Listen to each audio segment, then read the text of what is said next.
السلام عليكم ورحمة الله وبركاته. نحمده ونصلي على رسوله الكريم. أما بعد. اللهم صل على سيدنا محمد النبي الأمي وعلى آله وسلم تسليما. আলহামদুলিল্লাহ, অসংখ্য শুকরিয়া মহান রব্বে কারিমের দরবারে, যিনি সুস্থতার সহিত কিছু কথা উপস্থাপন করার মতো তৌফিক দিয়েছেন। সেই জন্য হৃদয়ের গভীর থেকে শুকরিয়া আদায় করছি, শুকরিয়া জ্ঞাপন করছি। আলহামদুলিল্লাহ। প্রিয় দর্শক, লাইভ পর্বে আমরা আলোচনা করব নামাজ শিক্ষার খুঁটিনাটি বিষয় সম্পর্কে। তো মূল আলোচনায় যাওয়ার পূর্বে কয়েকটি কথা, সেটি হচ্ছে নামাজ শিক্ষার যে পর্বগুলো শুরু করেছি, আস্তে আস্তে আমি যতটুকু জানি ততটুকু উপস্থাপন করার চেষ্টা করব। তো আমার কাঙ্ক্ষিত প্রিয় বন্ধুবর যারা আছেন, আমাকে সব সময় দেখেন, আমার লাইভ শোনেন, তাদের কাছে আমার অনুরোধ থাকবে, যদি যেহেতু আমি অনেক ডিগ্রিধারী কোনো শিক্ষিত মানুষ নয়, সেহেতু মানুষ বলতে ভুল ত্রুটি তো হতেই পারে, মানে প্রাথমিক পর্যায়ে সেটা পরিষ্কার করাটাই ভালো মনে করছি বলেই কথাগুলো বলতেছি। তো আমারও নামাজের মধ্যে ভুল আছে কিনা সেটাও পরিষ্কার হবে আলোচনার মাধ্যমে। আর আমি যতটুকু জানি অতটুকু আপনাদেরকে যারা জানেন, তো আলহামদুলিল্লাহ, আমার ভুলগুলো ধরার চেষ্টা করবেন। আর যারা না জানেন, তারা যদি আমার আলোচনার মধ্য থেকে কিছু শিক্ষণীয় থাকে, সেগুলো গ্রহণ করার চেষ্টা করবেন। ওমা তাওফীক ইল্লা বিল্লাহ। আসসালামু আলাইকুম, কেমন আছেন? আলহামদুলিল্লাহ, আলহামদুলিল্লাহ, আলহামদুলিল্লাহ। সাবিনা হাসান, ওয়ালাইকুম আসসালাম রহমতুল্লাহি ওয়া বারাকাতুহু। আলহামদুলিল্লাহ, ভালো আছি। আপু যেহেতু জয়েন হয়েছেন, একটু জানাবেন আমার কথা ক্লিয়ার আছে কিনা, শোনা যাচ্ছে কিনা, সেটা একটু কনফার্ম করলে আমার আলোচনা করতে সুবিধা হবে ইনশাআল্লাহ। জি প্রিয় দর্শক, আমাদের প্রথম পর্যায়ের আলোচনা হবে নামাজে আমরা যখন নামাজ পড়ব, পূর্ব প্রস্তুতি কি নেওয়া প্রয়োজন আমাদের। আমি এতটা ঘুরায় পেছায় বলবো না, আর এত বিস্তারিতও বলবো না, আমি কঠিনাটি বিষয়গুলো আলোচনা করব আমাদের। আসসালামু আলাইকুম, কেমন আছেন? আলহামদুলিল্লাহ ভাইয়া। জি, আমি কমেন্টগুলো পরে পড়বো। আমার আলোচনাটা আস্তে আস্তে সামনের দিকে এগিয়ে নিয়ে যাওয়ার চেষ্টা করি। বাকি এই কমেন্টগুলো আমি পরে পড়বো, উত্তর দেবো ইনশাল্লাহ। একটু বলবেন যারা জয়েন আছেন, আমার কথা ক্লিয়ার আছে কিনা সেটা একটু জানাবেন। যে প্রাথমিক পর্যায়ে যদি আমরা আলোচনা করতে যাই, নামাজের পূর্ব প্রস্তুতি আমরা যদি নেই, তাহলে আমাদের প্রথমেই আসে হলো ওযু। ওযু করাটা, আমি ঢাকা দেখি, ওযু করাটা আমাদের প্রাথমিক পর্যায়ে আসে। তো এই ওযু নিয়ে যদি কথা বলতে যাই, তাহলে আমাদের মধ্যে অনেকেই আছে যারা ওযুটা ঠিক মতো করতে পারে না। ম্যাক্সিমাম লোকেই ওযুর মধ্যে ভুল করে থাকে। তো ওযুর মধ্যে সবচেয়ে বড় যে ভুলগুলো হয়, সেগুলোর মধ্যে আমি অল্প একটু আলোচনা করব। ওযুর কিছু কিছু কাজ রয়েছে সুন্নত, কিছু কিছু কাজ রয়েছে মুস্তাহাব, আর কিছু কিছু কাজ রয়েছে ওযুর মধ্যে ফরজ। এখন কথা হচ্ছে মুস্তাহাব, সুন্নত, ফরজ, এই যে এই কয়েকটা বিষয় রয়েছে ওযুর মধ্যে। এই কয়েকটা বিষয়ের মধ্যে মনে করেন আমি ওযু করতেছি, ওযু করার মধ্যে আমি যে কুলি করতেছিলাম, সেই কুলি করার মধ্যে আমার 3 বারের জায়গায় 2 বার কুলি করেছি, আমার মনে নাই, ভুল হয়েছে। নাকে পানি দেওয়ার কথা 3 বার আমরা যেটা জানি, তো 3 বারের পরিবর্তে আমরা 2 বার নাকে পানি দিলাম, বা 3 বারের অতিরিক্ত 4 বার দিলাম, এরকম একটা ভুল করলাম। তো দর্শক, এই যে ভুলগুলো যারা এখানে এই বিষয়ে বিস্তারিত জানেন, তারা কমেন্ট করবেন। তো এই যে বিষয়টা, এই যে ভুলটা করলাম, এই ভুলটার জন্য কি আমাদের অজুটা নষ্ট হলো? 3বার জায়গায় 2বার কুলি করলাম, 1বার কুলি করলাম, 1বার নাকে পানি দিলাম, 2বার নাকে পানি দিলাম, এটা ভুল হলো আমাদের। এই ভুলটার কারণে কি অজুটা নষ্ট হলো? অজুটা কিন্তু নষ্ট হয় নাই। যে ভুলটার কারণে অজুটা নষ্ট হতে পারে এরকম ভুল হচ্ছে, এরকম বিষয় হলো 4টা, মানে 4টা ফরজ, যেটা আমরা জানি অজুতে 4 ফরজ। এই 4টা ফরজ, যদি 4টা ফরজ থেকে আমাদের আংশিক একটু ভুলে হোক, জেনে হোক, না জেনে হোক, যদি আমাদের মানে এই 4টা ফরজ থেকে একটা ফরজ ছুটে যায়, মনে করেন এই মাথা, এই মুখমণ্ডল ধৌত করা হলো একটা ফরজ, মানে সমস্ত মুখ ধৌত করা। এখন সমস্ত মুখ আমরা মানে ধৌত করলাম, সেখানে কি হলো, মানে মুখের একটা অংশ, মানে একটু ধরেন আমি যে এখান থেকে মুখটা ধুইতেছি, তো আমি এখান থেকে ধুয়ে নিলাম, এখান থেকে ধুয়ে নিলাম, আমি এই জায়গাটা ধুইলাম না। বা এই যে অনেকেরই কানের লতি বরাবর কিন্তু আমাদের মুখমণ্ডল ধরা হয়, তো আমি এই পর্যন্ত ভিজাইলাম না, শুধু এই পর্যন্ত ভিজাইয়া ওজোটা করে নিলাম। এখন এখানে যারা বিজ্ঞজন আছেন, যারা জানেন, তারা একটু বলবেন, এই যে আমরা এই ভুলটা করলাম, এইটুকু ধুইলাম মুখমণ্ডল, পুরাটা ধুইলাম না, এখন কি আমাদের অজুটা হবে?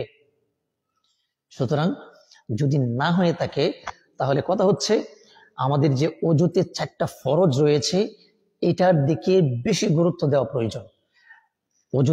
অজুর মধ্যে যা নিয়ম কারণ আছে সবগুলো তো আমরা অবশ্যই গুরুত্ব সহকারে মানব, অবশ্যই গুরুত্ব সহকারে সেগুলো আদায় করব। তবে কোনো ক্রমেই যেন এই 4টা ফরজের মধ্যে একটা ফরজ ছুটে না যায়, তাহলে কিন্তু আপনার অজুটা হবে না। তো নামাজ পড়ার পূর্ব শর্ত হলো আমাদের অজুর ফরজিয়াত গুলো সঠিকভাবে আদায় করা, অজুটা সুন্দরভাবে করা। চমৎকার কথা। মোহাম্মদ উবাইদুল্লাহ আশরাফি, জাযাকাল্লাহুল খাইর। ভাই কোত্থেকে দেখতেছেন একটু বলবেন। জি দর্শক শ্রোতা, এই যে কথাটা, মানে এই যে অজুর যে বিষয়টা বললাম, এই বিষয়টা সবাই একটু খেয়ালের সহিত, মানে অজুর যে ফরজিয়াত গুলো আছে সেই ফরজিয়াত গুলো আদায় করার চেষ্টা করবেন বলতে আদায় করতেই হবে, এটা বাধ্যতামূলক। এদিকে চমৎকার ভাবে একটা খেয়াল রাখবেন ওযু করার সময়, যদি আপনি নামাজটা সহি শুদ্ধ করতে চান। আসসালামু আলাইকুম হযরত, কেমন আছেন? মারুফ বিল্লাহ, ওয়ালাইকুম আসসালাম রাহমাতুল্লাহি ওয়া বারাকাতুহু। আসলে লাইভের মধ্যে কমেন্ট পড়ে অভ্যস্ত, সেজন্য যেই কমেন্ট করে আগে কমেন্টের দিকে নজরটা চলে যায়, এই জন্য কমেন্টটা পড়ে নেই। আমি পূর্বে বলেছিলাম কমেন্টটা পরে পড়বো, কিন্তু আমার চোখটা বারবার কমেন্টে চলে যায়। যাই হোক, মারুফ তুমি কেমন আছো একটু জানাইবা। জি প্রিয় দর্শক, যারা বলতেছিলাম নামাজের পূর্ব শর্ত হলো অজু। অজুটা আমাদের সহি শুদ্ধ করতে হবে। কিভাবে অজুটা মানে করলে সহি শুদ্ধ হবে আংশিক একটু আলোচনা করলাম। বিস্তারিত আপনারা এই অজু সম্পর্কে আরো বিস্তারিত ধারণা নেবেন, আলোচনা শুনবেন বা বই পুস্তকের মাধ্যমে পড়বেন, পড়ে বিষয়টা বিস্তারিত জানার চেষ্টা করবেন ইনশাল্লাহ। জি আরো পবিত্রতা আছে, আমি আগে বলেছি বিস্তারিত আলোচনা করবো না, যেহেতু আমি এত কিছু জানি না, মানে এত বড় ডিগ্রিদারি কোনো এই আলেমও না, এই জন্য ওই দিকে আলোচনাটায় যেতে চাচ্ছিলাম না। এরপরও মনটা একটু টানতেছি, একটু বলে নেই।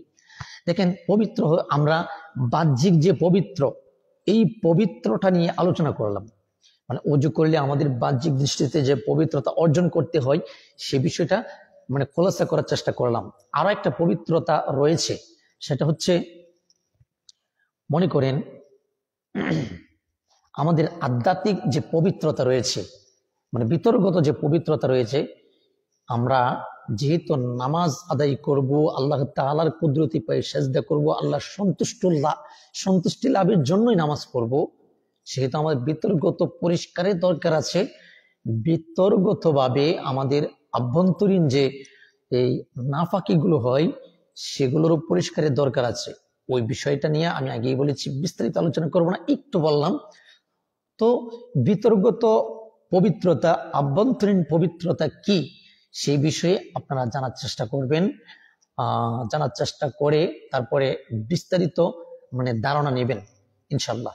জি, আমি আরেকটু সামনের দিকে যাই।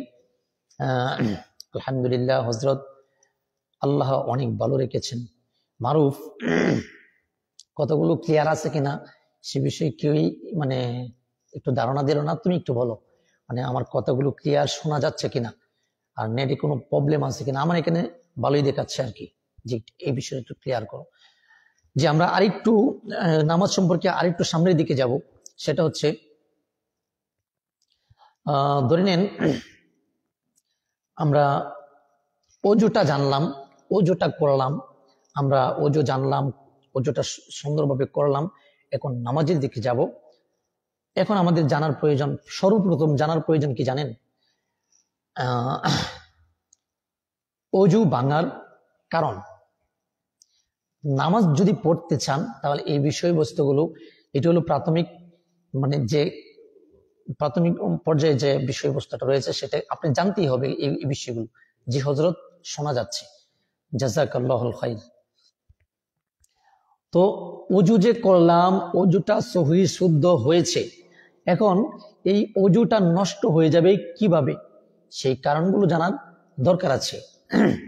এখন মনে করেন আমি অজু করলাম, সুন্দরভাবে অজু করেছি, এখন আমরা নামাজের দিকে যাচ্ছি, কিন্তু অজু ভেঙে যাওয়ার কারণটি আমরা জানা নাই। এখন নামাজের পূর্বেই এমন একটি মানে অজু এমন একটি ঘটনা ঘটে গেল যেটার মাধ্যমে আমাদের যে পবিত্রতা অর্জন করার জন্য অজুটা করেছিলাম সেই অজুটা নষ্ট হয়ে গেল। এই বিষয়টা আমরা জানা নাই।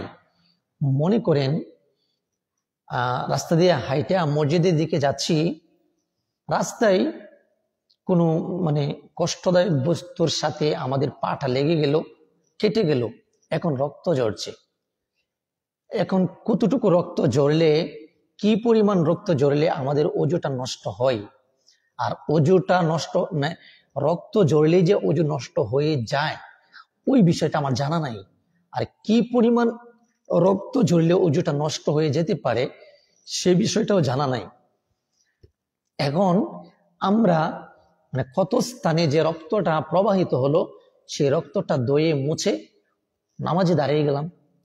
এখন অজু ভাঙার কারণের মধ্যে একটি কারণ রয়েছে, ক্ষতস্থান হইতে রক্ত, পুজ বা এই ধরনের পানি নির্গত হলে মানে বের হয়ে গড়িয়ে পড়লে অজু নষ্ট হয়ে যাবে।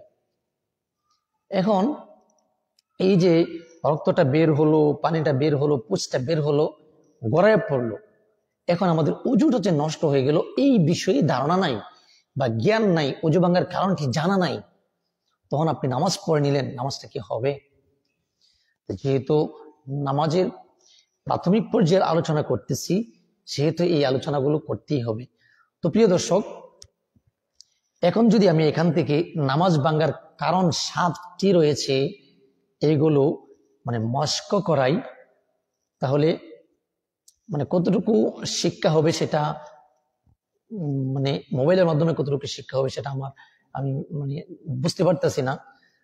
তো এরপরও আমি বলে নিচ্ছি অজু ভাঙার কারণগুলো, ইনশাআল্লাহ সবাই একটু খেয়াল করবেন। না এখানে যারা উপস্থিত আছেন, যারা দেখতেছেন, আমি আশা করি এই কারণগুলো সবাই জানেন। অনেকেই আসবেন, লাইভটা দেখবেন, কারণগুলো জানেন না, তাদের উদ্দেশ্যে বলা। প্রাথমিক পর্যায়ে যে কারণটা রয়েছে অজু ভাঙার কারণ 7টি। প্রথমে হলো পায়খানা প্রস্রাবের রাস্তা দিয়ে যদি কোনো কিছু বাইর হয়, নির্গত হয়, তাহলে অজুটা নষ্ট হয়ে যাবে। তারপরে হচ্ছে মুখ বড়িয়া যদি মানে অসুস্থতার কারণে হোক বা অন্য যে কোনো কারণে হোক, আপনি অজু অবস্থায় আছেন, মুখ বড়িয়া বমি হওয়া, যদি মুখ ভর্তি করিয়া বমি হয় তাহলে অজুটা নষ্ট হয়ে যাবে।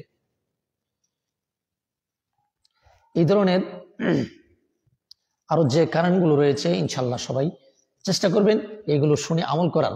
তারপর 3 নম্বর পর্যায়ে যে কারণটা রয়েছে, শরীরের কত স্থান হইতে রক্ত, পুজ, পানি বাইর হইয়া গড়াইয়া পড়া, এটা মাত্র বললাম।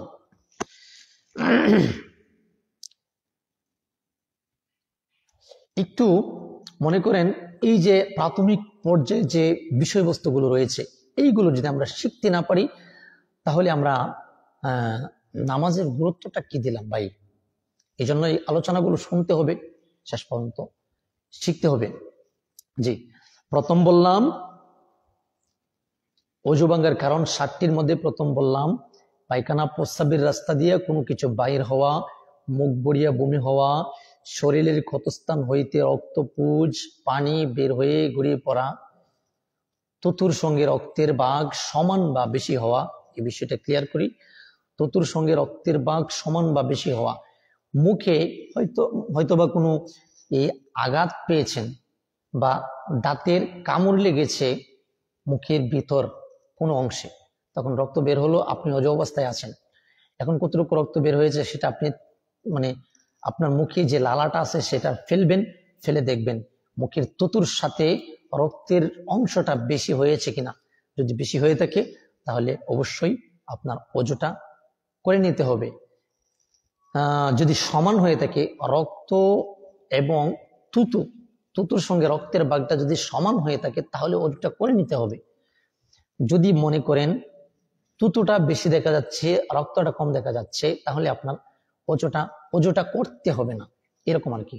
জি, তুতুর সঙ্গে রক্তের ভাগ সমান বা বেশি হওয়া, চিত বা কাত হয়ে হেলান দিয়ে ঘুম যাওয়া। এই বিষয়টা নিয়ে অনেক মুরব্বীরা, গ্রামগঞ্জের মুরব্বীরা অনেকেই বলা বলি করে। হেলান দিয়ে ঘুম যাওয়া, আমরা কোনো একটা বস্তুর সাথে হেলান দিয়ে বসে রইলাম অজু অবস্থায়, তখন এই হেলান অবস্থায় ঘুমিয়ে গেলাম, এই যে বিষয়টা আমাদের দ্বারা ঘটে গেল, আমাদের অজুটা কিন্তু নষ্ট হয়ে গেল। বিষয়টা একটু খেয়াল করবেন। আর অনেকেই বসে ঘুমাচ্ছে, তন্দ্রা আসছে, সে ঝিমুচ্ছে আর কি, এই ঝিমুনির মাধ্যমে অজু নষ্ট হয় না। বিষয়টা একটু ক্লিয়ারলি বুঝবেন। যদি আপনি শুয়ে ঘুমিয়ে যান, হেলান দিয়ে ঘুমিয়ে যান, তাহলে আপনার অজুটা যে পবিত্রতা অর্জন করেছিলেন সেটা আপনি নষ্ট হয়ে যাবে, আপনারা নতুন করে অজু করে নিতে হবে। জি, চিৎবাকাত হয়ে হেলান দিয়ে ঘুম যাওয়া, পাগল মাতাল অচেতন হওয়া, পাগল মাতাল অচেতন হওয়া অজু অবস্থায় আপনি অচেতন হয়ে গেছেন বা কোনো ঘটনাক্রমে একজন লোক পাগল হয়ে গেলে তো তার হিসাব অন্যটা চলে যায়। পাগল মাতাল অচেতন হওয়া, আপনি নেশাগ্রস্ত কিছু পান করলেন, পান করার পরে আপনি মাতাল অবস্থায় পড়ে রইলেন, কিন্তু পূর্বে আপনার অজু করা ছিল, পবিত্রতা অর্জন ছিল, তখন আপনার মাতাল যে হয়েছেন এটা কেটে গেলে আপনার আগে যে পূর্বে যে পবিত্রতা অর্জন করেছিলেন সেই পবিত্রতাটা থাকবে না, অজুটা নষ্ট হয়ে যাবে, পবিত্রতা নষ্ট হয়ে যাবে, আপনার পুনরায় পবিত্রতা অর্জন করতে হবে। জি, পাগল মাতাল অচেতন হওয়া কয়টা বললাম? 7টা হয়ে গেল নাকি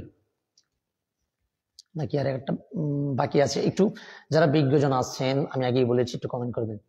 যেহেতু ধারাবাহিক এভাবে আমি হঠাৎ করে আলোচনাটা করতেছি, সেহেতু 7টা হলো কিনা। প্রথম কি বললাম?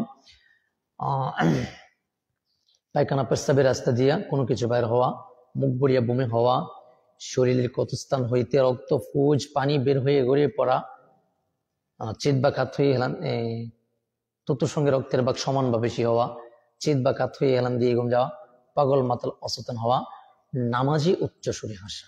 এই যে আরেকটা বাকি ছিল, নামাজি যদি আমরা হাসি দেই উচ্চ সুরে, আমাদের আওয়াজটা যদি বের হয়ে যায় তাহলে আমাদের ওজন নষ্ট হয়ে যায়, আর ওজন নষ্ট হয়ে গেলে আমাদের নামাজটাও নষ্ট হয়ে যায়। সুতরাং নামাজে যদি উচ্চস্বরে হাসি চলে আসে, যদি উচ্চস্বরে হাসি আমরা, তাহলে আমরা কি করব? অবশ্যই আমরা নামাজ ছেড়ে দেব, ওজুটা করে নিব, ওজুটা করে আবার পুনরায় নামাজে শরীক হবো ইনশাল্লাহ। এই যে 7টা কারণ, এই 7টা কারণে ইনশাল্লাহ সবাই আয়ত্ত আনার চেষ্টা করবেন, মুখস্থ করার চেষ্টা করবেন। এটা মুখস্থ করতেই হবে ভাই। যদি আপনি অজুটা ভেঙে গেল নাকি অজুটা রয়ে গেল, এই বিষয়টা যদি আপনি ক্লিয়ারলি বুঝতে চান, নিজে অন্যের মাধ্যমে নয়, আপনি যদি নিজের থেকে বুঝতে চান, তাহলে আপনার এই জ্ঞানটা অর্জন করতে হবে। অজু ভাঙ্গার কারণ অজু ভাঙ্গার কারণ যে 7টি রয়েছে, সেই 7টা কারণ আপনার আয়ত্তে আনতে হবে, মুখস্থ করতে হবে, সেটা স্মরণ রাখতে হবে। যদি নামাজের গুরুত্ব দিতে চান, সহিহ শুদ্ধ নামাজ আদায় করতে চান। জি প্রিয় দর্শক, নামাজের পূর্বে আমাদের এই প্রস্তুতিগুলো মানে অজু করা, অজু ভাঙার কারণগুলো জানা, এই প্রস্তুতিগুলো আমাদের নিতে হবে ইনশাল্লাহ। যে তারপরে আমরা আলোচনা আরেকটু বাড়াবো, তারপরেই আমাদের আজকের লাইভটা প্রথম পর্বটা শেষ করব, দ্বিতীয় পর্বে বিস্তারিত পরবর্তীতে আলোচনা হবে। আমরা আরেকটু এগিয়ে যাব। প্রিয় দর্শক, আমরা জানি অজু করলাম, অজু ভাঙার কারণ জানলাম, তারপরে যে বিষয়টা আসে সেটা হচ্ছে নামাজের ফরজিয়াত গুলো জানা। এই নামাজের ফরজিয়াত গুলো জানার পূর্বে অজু করার যে নিয়ম কানুন, এর পরে নামাজের ফরজিয়াত গুলো জানার পূর্বে আরো কোনো সেন্সিটিভ মানে কঠিনাটি বিষয় আছে কিনা, যদি কারোর ধারণা থাকে তাহলে আমাকে কমেন্ট করবেন, জানিয়ে দিবেন যে হুজুর এই বিষয়গুলো নিয়ে আরো একটু আলোচনা বাকি আছে, তখন আমি সেটা জেনে বুঝে আলোচনা করে নেব ইনশাল্লাহ। তো এখন আমি আলোচনাটা এগিয়ে নিয়ে যাচ্ছি হলো নামাজের ফরজিয়াতের মধ্যে। জি দর্শক, নামাজের পূর্বে নামাজের মধ্যে 13টা ফরজ রয়েছে। সেই 13টা ফরজের মধ্যে নামাজের বাহিরে যে ফরজগুলো রয়েছে সেগুলো নিয়ে আজকে আলোচনা করে লাইভ পর্বটা শেষ করব। পরবর্তীতে ওই মানে পরে যেগুলো বিষয় থাকবে সেগুলো বিষয়ে আস্তে আস্তে আলোচনা করা হবে। যে নামাজের বাহিরে 6টা ফরজ রয়েছে। নামাজের বাহিরে যে 6 ফরজ, সেটা হচ্ছে আমি প্রাথমিক পর্যায়ে একটু বলে নিচ্ছি। নামাজের বাহিরে 6 ফরজ। প্রথম হলো শরীর পাক, কাপড় পাক, নামাজের জায়গা পাক, সতর ডাকা, কেবলামুখী হওয়া, ওয়াক্ত মতো নামাজ পড়া, নামাজের নিয়ত করা। সরি দর্শক, নামাজের বাহিরে 7 ফরজ। এই যে 7টা ফরজ বললাম, আমি আগে 6 ফরজ বলেছিলাম, যাই হোক মিস্টেক। নামাজের বাহিরে হচ্ছে 7টা ফরজ। আমি আবারও বলছি, শরীর পাক, কাপড় পাক, নামাজের জায়গা পাক, সতর ডাকা, কেবলামুখী হওয়া, ওয়াক্ত মতো নামাজ পড়া, নামাজের নিয়ত করা। এই যে 7টা ফরজ, এই 7টা ফরজ আমাদের আয়ত্তে আনতে হবে, মুখস্থ রাখতে হবে। দেখেন, শরীর পাক, তারপরে আসছে কাপড় পাক। শরীর পাক, আমরা অজু করলাম, অজুর মাধ্যমে শরীর পাক হয়েছে। কিন্তু যদি আমরা বড় কোনো নাফাকির অধিকারী হয়ে থাকি, যদি হয়ে থাকি, তাহলে পূর্বে যে অজুটা করলাম, অজুর মাধ্যমে কিন্তু আমরা পরিপূর্ণতা হাসিল হলো না আমাদের এই পবিত্রতার। যদি বড় কোনো নাফাকির মধ্যে পড়ে থাকি, যেমন ধরেন আমাদের স্বপ্নে দোষ হলো, বা এই ধরনের আরো যে কার্যকলাপগুলো রয়েছে স্বামী স্ত্রীর মাধ্যমে হয়ে থাকে, এই ধরনের যে কার্যকলাপগুলো রয়েছে, এইগুলোর মাধ্যমে আমরা বড় নাপাকি মানে আমাদের শরীরটা বড় যে নাপাকটা রয়েছে সেই নাপাকিতে পরিণত হয়। সেটা থেকে পরিত্রাণ পেতে হলে আমাদের যে অজুটা রয়েছে সেই অজুটা করলেই শেষ হবে না। আমাদের এই যে গোসলের ফরজিয়াতগুলো রয়েছে সেগুলো আদায় করে পবিত্রতা অর্জনের জন্য সুন্দরভাবে গোসল করে নিতে হবে। তো প্রথমেই হলো শরীর পাক করতে হবে। এই যে শরীর পাক করবেন, নামাজের পূর্ব প্রস্তুতি যে প্রাথমিক পর্যায়ের আলোচনা, সেগুলো করতে গেলে এই আলোচনাগুলো করতে হচ্ছে। প্রিয় দর্শক, একটু ধৈর্য সহকারে শুনবেন। আপনি যে শরীর পাক করবেন, শরীর পাক করতে গেলে যদি আপনি বড় নাপাকির অধিকারী হন, গোসল করবেন, 3 ফরজ আদায় করবেন গোসলের, এরপরে নামাজ আদায় করবেন। আর যদি বড় কোনো নাপাকির অধিকারী না হন, প্রস্রাব পায়খানা করলেন, এই ধরনের কোনো নাপাকি আপনি নাপাকির অধিকারী হলেন, তখন আপনি কি করবেন? ওযু করে নিলেই আপনি পবিত্রতা অর্জন করতে পারবেন। জি, এভাবেই শরীরটা পাক করবেন। তারপরে কাপড় পাক, কাপড়টা নাপাক, আপনি মানে যেহেতু আপনি নামাজ পড়েন, আপনি কঠিনাটি বিষয়গুলো জানবেন, কিভাবে নাপাক কাপড়টা নাপাক হয়ে যায়, কিভাবে পাক করতে হয়। এই বিষয়ে বিস্তারিত আলোচনা করলে অনেক লম্বা হয়ে যায়। জি, শরীর পাক, কাপড় পাক, নামাজের জায়গাটা একটু খেয়াল করবেন, নামাজের জায়গাটা একটু খেয়াল করে দেখবেন নামাজের জায়গাটা পাক আছে কিনা, কোনো অপবিত্র ময়লা যুক্ত আছে কিনা। যদি থাকে তাহলে সেটা পরিষ্কার করে নামাজের জায়গাটা পাক করে তারপরে নামাজটা দেবেন। শরীর পাক, কাপড় পাক, নামাজের জায়গা পাক, 17 টাকা। এখানে এসে একটু আলোচনা করি। 17 টাকা মানে আমরা অনেকেই, মুরব্বীরা অনেকেই আছে যারা মানে এই বিষয়ে জানা বোঝা নাই, তারা 17টা বোঝে না। 17টা হচ্ছে মহিলাদের জন্য মাথা থেকে পায়ের পাতা পর্যন্ত সতর, এটা দেখে রাখতে হয়, এটা দেখে নামাজ পড়তে হয় মহিলাদের ক্ষেত্রে। আর পুরুষের ক্ষেত্রে সতর হলো নাভির উপর থেকে নিয়ে হাঁটুর নিচ পর্যন্ত ডেকে রাখা আমাদের এই সতর, মানে পুরুষদের জন্য এই যে সতর ঢাকা। এখন নাভির উপর থেকে নিয়ে হাঁটুর নিচ পর্যন্ত কাপড় পরিধান করলাম, আর সারা শরীর যদি আমাদের কাপড় না থাকে, যদি নামাজ পড়ি, প্রাথমিক পর্যায়ে এই প্রশ্নের উত্তর হবে নামাজ হয়ে যাবে, নামাজ হয়ে যাবে।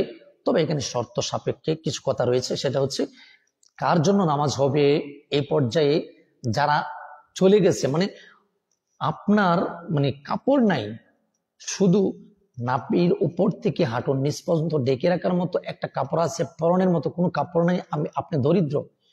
এখন যে সমাজ, এই সমাজে এরকম মানুষ নাই, আগে ছিল। যাই হোক, ওই বিষয় নিয়ে আলোচনাটা, আচ্ছা যাই হোক, যেহেতু শুরু করলাম শেষ করি। তো আপনার যার কাপড় নাই, সে যদি নাভির উপর থেকে হাঁটুর নিচ পর্যন্ত ডেকে নামাজ পড়েনি, তাহলে নামাজ হয়ে যাবে। কাপড় আছে, ধরেন এই বন্যাত্ম অবস্থায় যারা বন্যায় পড়েছিল, তারা মানে কাপড় আছে কিন্তু কাপড় শুকানোর জায়গা নাই, বা কাপড়টা কাছে এনে কাপড়টা পরে নামাজ আদায় করার মতো কোনো সিস্টেম নাই, এই পর্যায়ে পড়েছে কিছু মানুষ। তখন আপনি কি করবেন, নাভির উপর থেকে হাঁটু নিচ পর্যন্ত ঢাকার মতো কাপড় আছে, নামাজ পড়ে নেবেন। আর যাদের পর্যাপ্ত পরিমাণ কাপড় আছে, তারা তো অবশ্যই নবীজির সুন্নতি লেবাস পরিধান করবেন, টুপি পরবেন, সুন্দর লেবাস পরেই নামাজটা আদায় করবেন। জি, 17 টাকা বিষয়টা গেল। কেবলামুখী হওয়া, অবশ্যই আমাদের কি কেবলাটা চিনতে হবে। আমাদের মুসলমানদের জন্য, বাংলাদেশিদের জন্য কেবলাটা হচ্ছে পশ্চিম দিকে ফিরে নামাজ পড়া, এটি হচ্ছে আমাদের কেবলা। কেবলামুখী হওয়া, অক্তমতো নামাজ পড়া। প্রিয় দর্শক, অক্তমতো নামাজ পড়তে হবে। আউয়াল অক্ত যেটাকে বলা হয়, আজান দিলেও আজানের পরপরই নামাজটা পড়ে নেবেন, এরকম আর কি অক্তমতো নামাজ পড়া। আর যারা পুরুষরা মসজিদে এসে জামাতের সাথে নামাজ আদায় করেন, তাদের ক্ষেত্রে নির্ধারিত মসজিদে নির্ধারিত টাইম দেওয়া থাকে, সেই টাইমে নামাজ আদায় করা। জি প্রিয় দর্শক, তারপরে হচ্ছে অক্তমতো নামাজ পড়া, নামাজের নিয়ত করা। এখানে এসে একটু আলোচনা করতে হচ্ছে। নামাজের নিয়ত বাহিরের অংশে রেখেছে, মানে 13 ফরজের 7 ফরজ, নামাজের বাহিরে 7 ফরজ, নামাজের বাহিরের অংশে নামাজের নিয়ত করাটাকে রেখেছে। এখানে বুঝতে হবে, আমরা নামাজে এসে নামাজের কাতারে দাঁড়িয়ে আমরা যেভাবে মানে নিয়ত করি, সেটা মূল নিয়ত না, সেটা মূল নিয়ত না। এটা আমরা মুখের ভাষায়, আমাদের হৃদয়ের সন্তুষ্টির জন্য আমরা এই নিয়তটা করে থাকি। আমাদের মানে মানে নিয়ত করা, আমরা ক্ষেত খামারে কাজ করতেছি, ওখানে যদি আমি নিয়ত করি জোহরের নামাজটা আদায় করব, এই যে নিয়তটা করলাম, নিয়ত করে আমি বাড়িতে ফিরলাম, আমার কাজ রেখে বাড়িতে ফিরলাম, বাড়িতে এসে ওযু করলাম, পবিত্রতা অর্জন করলাম, আমার নিয়ত হচ্ছে জোহরের নামাজ আদায় করা। আমি চলে আসলাম জোহরের নামাজ আদায় করার জন্য। এই যে নিয়তটা করলাম, এই নিয়ত করাটাই হলো ফরজ, এই নিয়ত করাটাই হলো ফরজ। আপনি যে জোহরের নামাজ আদায় করবেন, আপনার নিয়ত করা হয়ে গিয়েছে, মানে আগেই, পূর্বেই। তো এই যে বিষয়টা, এটা হলো নিয়ত। এখন আমরা এসে দেখলাম মসজিদে ইমাম সাহেব রুকুই চলে গেছে, আমরা দ্রুত আসলাম। এখন এসে কাতারে দাঁড়ালাম, দাঁড়ায় যদি না হয় তোয়ান বলে বলে আমাদের নিয়তটা করতে করতে আমাদের রাকাতটা চলে গেল। মনে করেন, মানে এরকম তাড়াহুড়া করতে করতে আমাদের নিয়তের মধ্যে কোনো ভুল হয়ে গেল, এই ভুলটা আমরা ধরতে পারলাম না, নামাজ মানে নিয়ত করে নিলাম, এরকম হয় না? তো যাই হোক, এরকমটা মানে যখন সময় বেশি না থাকবে, মানে উত্তম, মানে বিষয়টা মানে খোলাসা ভাবে আলোচনা করতে পারতেছি না, আমার এখানে একটু খটকা রয়েছে। যারা যদি কারো বিস্তারিত আলোচনা জানা থাকে তাহলে কমেন্টে জানাবেন, না হয় বিস্তারিত আমাকে পার্সোনালি মেসেজ করে জানিয়ে দিবেন। তো দর্শক, আমি যতটুকু জানি সেটা হচ্ছে, মানে বাড়ি থেকে বের হলাম, জোহরের নামাজ আদায় করব, আমাদের নামাজের মানে নিয়তের যে ফরজাত আদায় হয়ে গেছে। জি, ওমা তাওফিক ইল্লা বিল্লাহ। আল্লাহ তাআলা এই পর্যন্ত যে আলোচনা করলাম, প্রায় আধা ঘন্টা হয়ে গেছে মনে হয়, হ্যাঁ আধা ঘন্টা হয়ে গেছে। তো আমাদের যে আলোচনা হয়েছে এই পর্যন্ত, এই আলোচনার মধ্যে যদি কোনো ভুল ভ্রান্তি হয়ে থাকে, পূর্বে নেই, আমি আবারও বলছি, বিজ্ঞজন যারা দেখবেন, যারা আমার আলোচনা শুনবেন, আমার এই আলোচনার মধ্যে যদি কোনো ভুল ত্রুটি হয়ে থাকে, আমারও শিক্ষণীয় বিষয় আছে আপনাদের কাছ থেকে, আমিও শিখতে আসছি, তো আমি কিছু বলার চেষ্টা করলাম। এখানে ভুল হলে অবশ্যই ধরিয়ে দিবেন, আমি ভুলগুলো সংশোধন করব, আমি শিক্ষা গ্রহণ করব সেগুলো থেকে। আর যেগুলো আলোচনা করলাম যদি আমল করার মতো হয়ে থাকে ইনশাআল্লাহ আমল করার চেষ্টা করবেন। আমি প্রথমে আল্লাহ তাআলার কাছে ক্ষমা চেয়ে নিচ্ছি, যদি ভুল হয়ে থাকে তা আল্লাহ তাআলা প্রথমে ক্ষমা করুক, তারপরে আপনারা কোনো সুন্দর দৃষ্টিতে দেখবেন।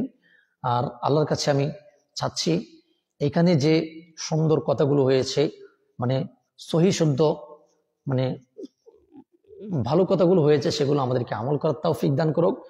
এবং যেগুলো কথা মানে ভুল হয়েছে যদিও বলে থাকি, আল্লাহ তাআলা ভালো জানেন, তো আল্লাহ তাআলা সেগুলো থেকে আমাদেরকে পরিত্রাণ দান করুন, আমিন। এই পর্যায়ে আমি লাইভটা শেষ করে দিব। যারা এতক্ষণ আমার এই লাইভে যুক্ত ছিলেন, সময় দিয়ে সহযোগিতা করেছেন, তাদেরকে অসংখ্য ধন্যবাদ জানাই। সবাইকে অনুরোধ করব যদি লাইভটা শেয়ার করার মতো হয়,